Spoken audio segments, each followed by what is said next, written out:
سر میرا سوال یہ ہے کہ کیا حضور صلی اللہ علیہ وسلم کے روضہ مبارک کا دروازہ کسی وی آئی پی کے لیے، کسی بادشاہ کے لیے کھولا جاتا ہے؟ جی نہیں، یہ بھی ایک ایسا مسئلہ ہے جو لوگوں میں بہت پھیل گیا ہے اور غلط مشہور ہو گیا ہے لوگوں کے اندر۔ لوگ یہ سمجھتے ہیں کہ فلاں بادشاہ وغیرہ آتے ہیں اور وہ نبی صلی اللہ علیہ وسلم کی قبر کی زیارت کے لیے جاتے ہیں۔ آپ کو عمومی طور پہ میں خلاصہ بتاؤں کہ یہاں کے بادشاہ بھی نبی صلی اللہ علیہ وسلم کی قبر کی زیارت نہیں کر سکتے ہیں، قبر کی یعنی کہ قبر تک نہیں جا سکتے ہیں۔ صحیح، ہم بھی جو جاتے ہیں، آپ نے دیکھا ہوگا ہم کہاں تک جا سکتے ہیں؟ جو جالی لگی ہوئی ہے، جالی یہ کس نے لگائی ہے؟ جالی یہ سعودی حکومت نے لگائی ہے، یعنی کہ پرانے زمانے میں جالی نہیں لگی ہوتی تھی۔ اس کے پیچھے، جالی کے پیچھے کیا ہے؟ بہت سے لوگ یہ سمجھتے ہیں، وہ جھانک کر کے دیکھ رہا ہوتا ہے کہ ہمیں قبر نظر آ جائے کسی طریقے سے۔ قبر ناممکن ہے کہ نظر آ جائے، کیونکہ جالی کے پیچھے 3 دیواریں ہیں۔ ایک تو آپ جانتے ہیں کہ گھر کی دیوار تھی، آپ صلی اللہ علیہ وسلم کہاں پہ مدفون کیے گئے؟ گھر کے اندر مدفون کیے گئے تھے۔ حدیث آتی ہے نبی صلی اللہ علیہ وسلم کی کہ نبیوں کا انتقال جہاں پر ہو جاتا ہے وہیں پر ہی دفن کر دیا جاتا ہے۔ تو صحابہ کرام میں بہت بڑا اختلاف ہوا تھا جب آپ صلی اللہ علیہ وسلم کا انتقال ہوا کہ کہاں پہ دفن کرنا ہے۔ انصار نے کہا کہ انصار کے علاقے میں، مہاجروں نے کہا کہ ہمارے علاقوں میں، ہر کسی نے اچھی سے اچھی تجویز دینے کی کوشش کری اور چاہا کہ ہمارے علاقوں میں ہو۔ قریب تھا کہ تلواریں نکل جائیں۔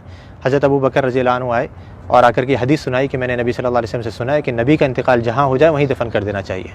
تو صحابہ کرام یہ تھے کہ جو ابھی جنگ چھڑنے والی تھی، فوراً تلواریں اپنے بند کر دی گئیں، اور ساری ہمارے درمیان میں بھی یہی ہونا چاہیے کہ جب حدیث آ جائے تو ہمارے درمیان کسی بھی قسم کے اختلاف ہو وہ فوراً ختم ہو جائے۔ تو آپ صلی اللہ علیہ وسلم کو دفن کیا گیا کہاں پر؟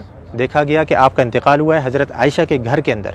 آپ صلی اللہ علیہ وسلم حضرت عائشہ کی گود میں سر رکھے ہوئے تھے، آپ بیماری کی حالت میں تھے، بہت زیادہ بخار کی تپش میں تھے، تو آپ صلی اللہ علیہ وسلم کو وہیں پر ہی مدفون کر دیا گیا جس جگہ پہ آپ کا انتقال ہوا۔ تو وہ جگہ کون سی تھی؟ گھر۔ اب گھر کی ظاہری بات ہے 4 دیواری تھی، 4 دیواری کے باہر کچھ عرصے کے بعد پرانے زمانے میں ہی ایک اور دیوار بنائی گئی جس کے 6 کونے تھے، 6 کونے، یعنی کہ عام طور پہ 4 کونے ہوتے ہیں نا گھر کی دیوار کے، اس کے 6 کونے بنائے گئے تھے۔ یہ 6 کونے کیوں بنائے گئے تھے؟ پیچھے کی طرف سے، قبلہ بھی اس طرف ہے، جنوب میں، مدینہ کا جنوب میں قبلہ ہے، گھر ادھر ہے، گھر کے پیچھے کا جو علاقہ ہے وہاں پہ تیکون بنایا گیا تھا۔ جو دیواریں ہیں وہ تیکون کر کے بنائی گئی تھی۔ کیوں تیکون بنائی گئی تھی؟ تاکہ کوئی شخص جب نماز پڑھے تو اس کی سیدھ نبی صلی اللہ علیہ وسلم کی قبر کی طرف نہیں ہو، ادھر کوئی نماز نہ پڑھ سکے، تاکہ آپ صلی اللہ علیہ وسلم کی قبر سامنے نہیں آئے نماز کے درمیان میں۔ کیونکہ نبی صلی اللہ علیہ وسلم کی حدیث یہاں پہ لکھی ہوئی، آپ نے بورڈ پہ پڑھی ہوگی کہ آپ صلی اللہ علیہ وسلم نے قبرستان میں یا قبر کی طرف رک کر کے نماز پڑھنے سے منع کیا ہے۔ تو وہاں پہ یہ دوسری دیوار بنائی گئی۔ اب 2 دیواریں بنی ہوئی ہیں، تیسری دیوار ان دونوں دیواروں کے درمیان میں بنائی گئی، اس کے باہر نہیں۔ 2 دیواریں بنی ہوئی ہیں، ان کے درمیان میں یہ تیسری دیوار بنائی گئی۔ تو اس دیوار کے اوپر یہ گنبد کھڑا ہوا ہے، اس دیوار یا اس کے ساتھ میں کچھ چھوٹے موٹے ستون سے ہیں، ان کے اوپر یہ گنبد کھڑا ہوا ہے۔ یعنی جیسے میں نے ابھی تھوڑی دیر پہلے ذکر کرا تھا کہ جو اندر گھر کی دیوار ہے وہ تو کچی ہے، اس کے اوپر گنبد نہیں بنایا جا سکتا ہے، تو گھر کے باہر کی دیوار پر یہ گنبد کھڑا کیا گیا۔ تو اب یہ 3 دیواریں ہیں، یہ 3 دیواروں کے اندر جو پہلی دیوار تھی، سب سے گھر کی جو دیوار تھی، اس کے اندر پہلے زمانے میں ایک کھڑکی تھی، ایک دروازہ تھا، اور اوپر ایک روشن دان تھا۔ روشن دان وہاں سے ہوا ہے۔ کھڑکی اور دروازہ جو پرانے زمانے میں بند کر دیا گیا تھا، رہ گیا تھا روشن دان۔ وہ بھی کچھ عرصے کے بعد اس ڈر سے کہیں کوئی پرندہ اندر گر کر کے مر نہ جائے اور اس کی بسان بدبو وغیرہ اندر پھیلے، وہ بھی بند کر دیا گیا بالکل۔ تو اب کوئی اندر جانے کی جگہ باقی رہی؟ نہ دروازہ ہے، نہ روشن دان ہے، نہ کھڑکی ہے، تو بادشاہ بھی نہیں جا سکتے۔ ہاں اگر کوئی جن کو اللہ نے صلاحیت دی ہو کہ وہ دیوار پار کر کے اندر چلے جائے تو ممکن ہے، لیکن انسان نہیں جا سکتے۔ تو اب وہ جو لوگوں کو غلط فہمی ہوتی ہے وہ یوں ہوتی ہے، لوگ یہ سمجھتے ہیں کہ دیکھو ہمارے سامنے دروازہ کھولا گیا اور وہ بادشاہ صاحب یا فلاں وزیر اعظم جو اندر جا رہے ہیں، وہ جالی کا دروازہ کھولا گیا، وہ دیواروں کا دروازہ نہیں، وہ دیواروں کا دروازہ تو پیک ہے بالکل، اس کو یہاں کے بادشاہ بھی اندر نہیں جا سکتے۔ تو وہ جالی جو ابھی سعودی حکومت نے لگائی ہے وہ اس لیے لگائی ہے کہ پہلے زمانے میں لوگوں نے گھر کی دیوار سے برکت لینی شروع کر دی تھی، اس کو چوما چاٹی یا اسے مسا کرنا، اس کو چھونا، تو یہ غلط کام ہے۔ جیسے میں نے ابھی ذکر کرا کہ نبی صلی اللہ علیہ وسلم نے آثار کے تتبع سے منع کیا ہے۔ نبی صلی اللہ علیہ وسلم کے بتائی ہوئی شریعت کے مطابق ہم نے عمل کرنا ہے۔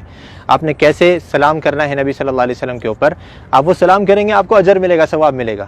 آپ نے جو سلامتی کی دعا کرنی ہے حضرت ابوبکر صدیق کے لیے، عمر فاروق کے لیے، اس پر اجر ملے گا، سنت کے کاموں پر آپ کو اجر ملے گا۔